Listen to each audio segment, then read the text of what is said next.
So the government says it'll declare Iran's IRGC a terrorist organisation. Just explain for us the role of the Islamic Revolutionary Guard Corps. So it's a parallel organisation within Iran, Mel, that is actually, it's like a branch of the armed forces. In fact, it has an army, navy and air force, but it also, it sits alongside Iran's normal military, and it calls itself the Defender of the Islamic Revolution. So the IRGC answers directly to Iran's supreme leader, the Ayatollah Khamenei.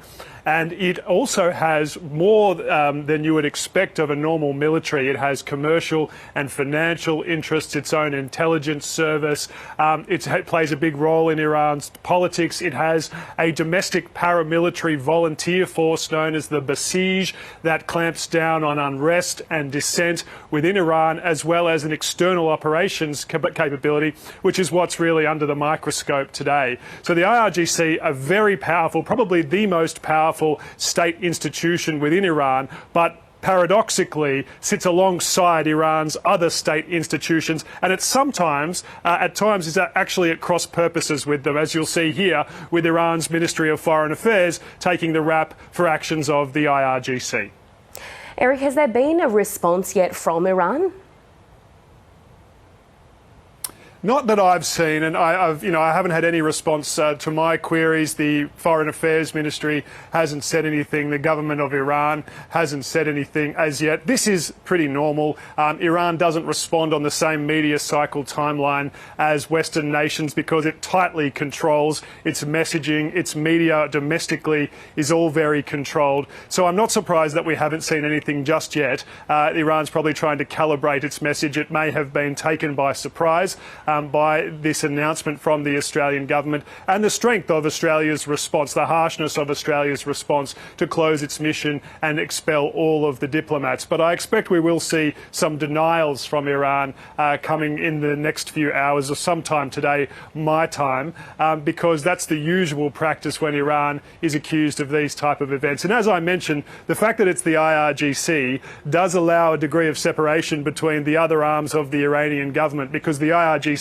answers only to the Supreme Leader and usually operates independently of the other institutions of state. The Australian Prime Minister says the IRGC has form in coordinating attacks like this in foreign countries. Have we seen attacks like this elsewhere? Yes. Or rather, there's been allegations that Iran has been behind these kind of things, most notably in Europe. Britain's MI5, the domestic spy agency equivalent of ASIO, said over the last several years that there have been dozens of attempted attacks and operations by the IRGC, also using criminal organisations. France's domestic intelligence service has said the same thing, as well as Germany's. And these are most of them are focused on Iranians living abroad, part of the Iranian diaspora, particularly dissidents who are critical of Iran's Islamic regime.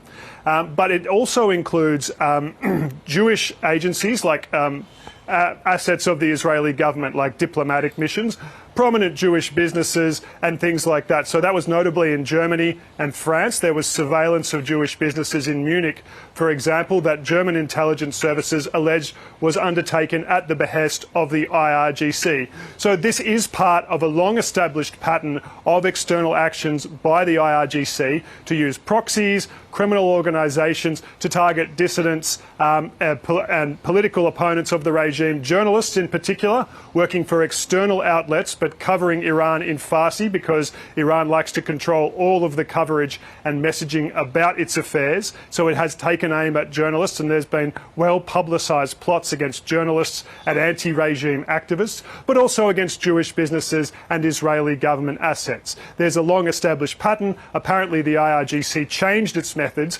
after it was exposed as being involved in an alleged plot against in Paris. and one diplomat was arrested for involvement in that plot. That was in 2018. Apparently, after that, the IRGC shifted its methods to start using criminal groups, organised crime, people smugglers, drug smuggling networks, organisations like the Hells Angels in the UK. These types of organisations were then used by the IRGC to carry out the kind of operations that it's being accused of doing inside Australia. And Eric, just before we let you go, this move comes after the US and Israel's attacks on Iran just 2 months ago. What does the Australian government's decision today mean for the Iranian regime's standing internationally? Well, I think the timing is very, very interesting. It comes as, Israel and the US continue to pressure Iran to join a new nuclear control deal about its nuclear program, and with the threat remaining over Iran of further strikes if it's found that the initial 12-day operation mounted by Israel with support from the US did not sufficiently degrade Iran's nuclear capabilities. In that war, Iran found itself isolated, its capabilities, particularly the IRGC, notably weakened, and now it's facing further diplomatic isolation. Iran is fighting very hard to try and preserve its nuclear program and preserve its diplomatic standing to avoid snapback sanctions being imposed upon it as part of a nuclear control deal.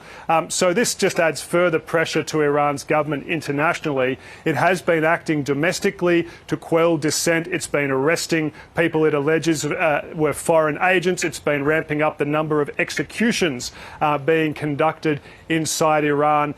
So there's a sense that the Iranian government is extremely worried about foreign interference and penetration. It was badly exposed during the 12-day war, with senior figures within the military, intelligence and air force being assassinated, as well as nuclear scientists. So it finds itself isolated and weakened and under enormous pressure internationally. That's why it's been clamping down domestically. And I think Australia's action just adds to that international pressure.